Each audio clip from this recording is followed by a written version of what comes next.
6월 17일 이영돈의 굿모닝 LA 시작합니다. 먼저 주요 뉴스입니다. 많이들 2차 경기 부양들을 기대하실 텐데요. 혹시나 다음 경기 부양책의 일부가 될 것 같은 가처분 베케이션 크레딧을 소개해드리겠습니다. 코로나의 비극은 멀리 있지 않습니다. 할머니와 아버지를 떠나보내고 지금 어머니마저 위태로운 한 한인 남매의 소식을 전해드립니다. 미주 한국일보 주최로 코로나 시대 긴급진단 줌 웨비나 1차를 어제 성황리에 마쳤고요. 오늘과 내일 2차와 3차가 진행됩니다. 여러분의 많은 관심 있으시기 바랍니다. 세계 주요국들의 코로나19 감염 사례가 늘고 있습니다. 걱정이 됩니다. LA시 의회가 경찰개혁 일환으로 경찰을 대체할 수 있는 기관 창설안을 발의했습니다. LA 셰리프국 요원들도 바디 카메라를 착용하기로 했고요. 월마트가 이베이를 제치고 전자상거래 2위 업체로 올라섰는데 1위인 아마존과의 격차는 아직도 큽니다. 코로나19 확산 사태 속에서 일가족이 모두 감염되면서 주위를 안타깝게 한 LA 한인 가정에서 80대 할머니에 이어 아버지까지 코로나19로 결국 숨을 거두고 어머니는 생명은 건졌지만 폐가 모두 손상돼 폐 이식을 받아야 하는 상황이 알려지면서 남은 두 자녀를 돕기 위한 사랑의 손길이 답지하고 있습니다. 이 사실 주류 언론도 어제 굉장히 크게 다뤘습니다. 어제 CBS와 MBC 등 주류 언론들은 코로나19로 할머니와 부친을 잃고 모친까지 중증인 상황에서 폐 이식을 받아야 하는 상황에 처한 대학생 해나 김양과 고등학생인 조셉 김군 남매의 사연을 전하면서 이들의 어머니마저 잃지 않기 위해 기적을 기다리고 있다는 사연을 일제히 전했습니다. 조금 더 자세히 전해드리면요. 한의원을 운영하던 가장인 티모시 김 씨께서 지난 4월 초에 코로나19 확산세가 심해지자 요양원에서 지내고 있던 85세 모친을 집으로 모시고 왔습니다. 그런데 이후 노모가 호흡곤란을 호소하는 등 건강 상태가 급격히 나빠졌고 김 씨 부부도 코로나19 감염 증세가 나타나기 시작한 겁니다.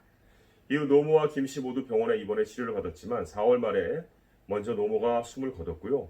티모시 김 씨도 결국 코로나19를 이기지 못하고 세상을 뜨고 말았습니다.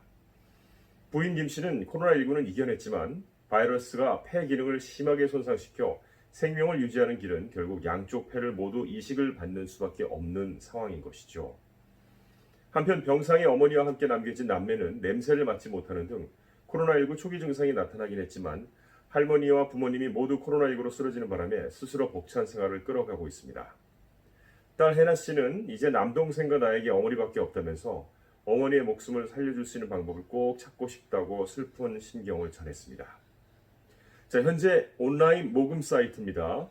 GoFundMe.com에서 이들 남매를 돕고 가족의 의료비를 해결해주기 위해 한인들이 나서서 모금 활동이 펼쳐지고 있는데요. 현재까지 33만 5,115달러가 모이는 등 한인 사회와 주위에 뜨거운 정성이 모아지고 있습니다. 한국일보 주최의 웨비나 시리즈가 어제 1차가 있었는데요. 굉장히 호응이 높았습니다. 오늘 2차와 3차가 계속 이어지겠는데요. 어제 LA 시간 오후 1시부터 열린 1차 온라인 세미나에서 경제 분야에 대해서 이야기를 나눴습니다. 남가주는 물론이고 뉴욕과 워싱턴 DC 등 동부에서부터 하와이 등에 이르기까지 미 전역에서 이 웨비나를 보기 위해서 줌으로 접속을 하고 유튜브로 보면서 함께 했는데요. 내용이 매우 유익하고 쉽게 들을 수 없는 전문적 내용을 아주 알기 쉽게 설명해 주었다며 폭발적인 반응을 보였습니다. 2차 웨비나는 오늘도 이어지는데요. LA 시각으로 오후 1시부터 2시 30분까지 함께합니다. 오늘은 박수영 변호사가 연방경기부양법과 PPP 이슈와 탕감 그리고 노동법 그리고 피터 이 변호사는요.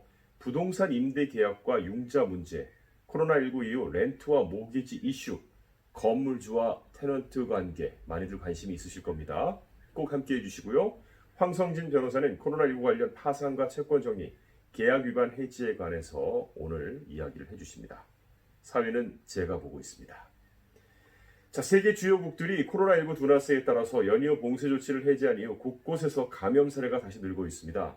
사실상 코로나19 종식을 선언했던 중국, 또 다시 오픈하기 시작한 미국, 그리고 한때 확진자 0명을 며칠씩 기록했던 한국, 일본, 이라크와 유럽 주요국 등의 국지적인 재확산 양상은 물론이거니와 브라질, 인도, 파키스탄 등의 급증세와 맞물려 있는 상황입니다. 사실 올 가을이나 겨울쯤에 세컨드 웨이브, 2차 파동이 올 것으로 했는데 이 1차 파동 자체가 끝나지 않으면서 이게 2차로 넘어가고 있는 그런 현실을 보이고 있는데요.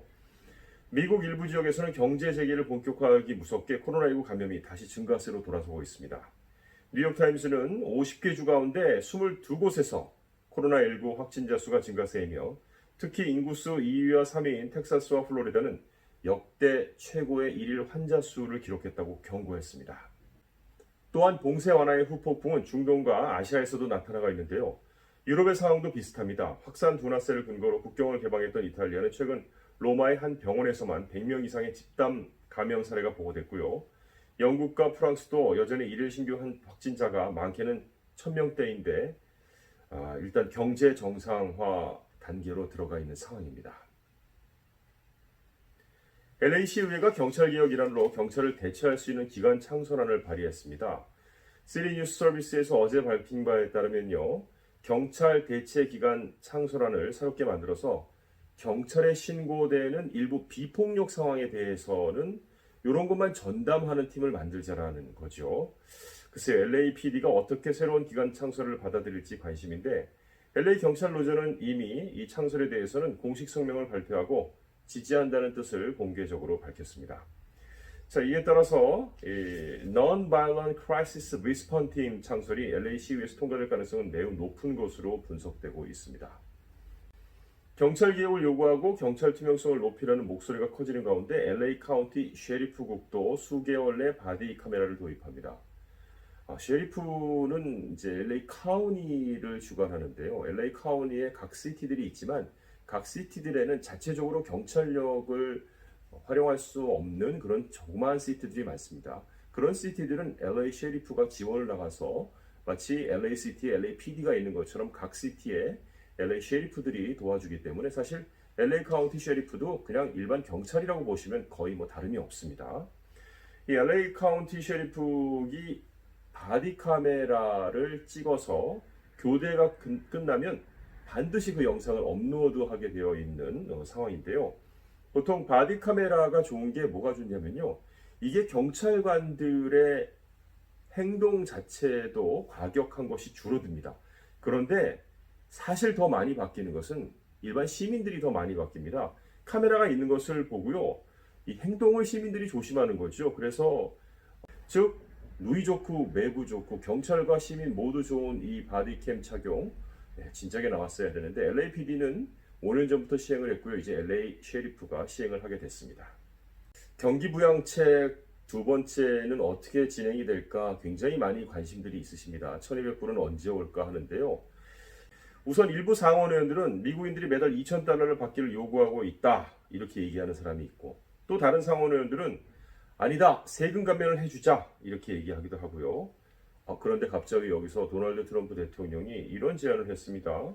여행업계, 외식업계 대표들하고 만찬을 하는 그런 가운데에서 미국을 탐험하자, Explore America 이런 아이디어를 언급하면서 이거는 뭐냐면은 앞으로 3개월에서 한 6개월 안에 호텔이나 숙박 그리고 그 지역의 식당에서 식사하는 것까지 최대 $4,000의 세금, 텍스 크레딧을 준다는 겁니다.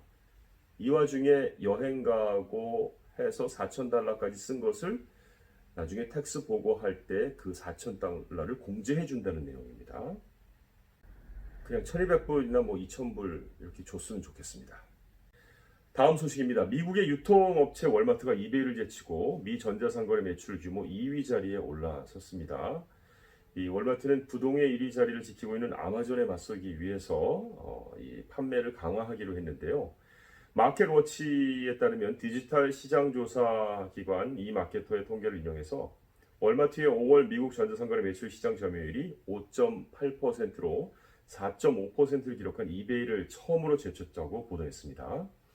아마존의 시장 점유율이 근데 38%로 어마어마합니다. 그리고 애플과 홈디포가 4위, 5위를 차지하고 있습니다.